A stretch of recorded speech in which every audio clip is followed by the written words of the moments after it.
Assalamualaikum warahmatullahi wabarakatuh. Saya Clarissa Syafi dengan NIM 084 dari kelas S6A. Pendahuluan kepemimpinan perempuan menjadi topik yang cukup kompleks karena menyentuh ranah agama, sosial, dan politik. Dalam konteks hukum Islam dan pemerintahan negara modern, persoalan ini menimbulkan berbagai pandangan yang dinamis, tergantung pada pendekatan fikih, konteks budaya, serta interpretasi terhadap nas atau teks suci. Selanjutnya, kepemimpinan perempuan dalam perspektif hukum Islam. Kepemimpinan perempuan dalam hukum Islam merupakan isu yang diperdebatkan. Sebagian ulama klasik menolak kepemimpinan perempuan berdasarkan hadis yang menyebut tidak akan beruntung suatu kaum yang dipimpin perempuan.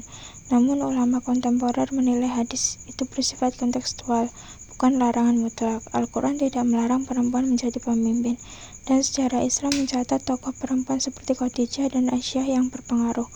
Prinsip Islam menekankan keadilan dan kemampuan, bukan jenis kelamin. Maka kepemimpinan perempuan diperbolehkan selama memenuhi syarat amanah dan maslahat. Selanjutnya, kepemimpinan perempuan dalam pemerintahan negara merupakan bagian dari prinsip kesetaraan dan demokrasi yang dijamin dalam konstitusi. Dalam sistem hukum Indonesia, tidak ada aturan yang melarang perempuan untuk menduduki jabatan publik termasuk sebagai presiden, menteri, atau anggota legislatif.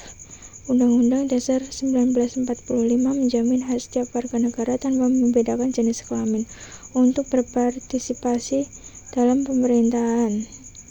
Secara praktik, Indonesia telah membuktikan bahwa perempuan mampu memimpin, seperti melalui kepemimpinan Presiden Megawati Soekarno Putri dan berbagai pejabat perempuan di tingkat pusat maupun daerah. Hal ini menunjukkan bahwa perempuan memiliki hak dan peluang yang sama untuk menjadi pemimpin selama memenuhi syarat dan dipilih secara sah oleh rakyat. Kepemimpinan perempuan dalam pemerintahan negara mencerminkan penghormatan terhadap prinsip keadilan, profesionalisme, dan demokrasi. Selanjutnya, analisis dan sintesis. Dalam Islam, peran perempuan bukanlah sekedar domestik. Banyak contoh perempuan berpengaruh dalam sejarah Islam, misalnya Khadijah sebagai pengusaha, Aisyah sebagai ulama. Kepemimpinan perempuan harus berbasis kemampuan, amanah, dan keadilan, bukan semata gender.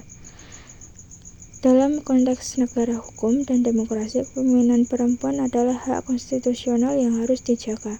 Kesimpulannya, kepemimpinan perempuan tidak bertentangan dengan prinsip-prinsip dasar Islam apabila dilandasi kompetensi, tanggung jawab, dan maslahat. Dalam sistem pemerintahan negara modern seperti Indonesia, perempuan memiliki hak dan peluang yang sama untuk memimpin sesuai amanat konstitusi. Sekian dari saya, terima kasih.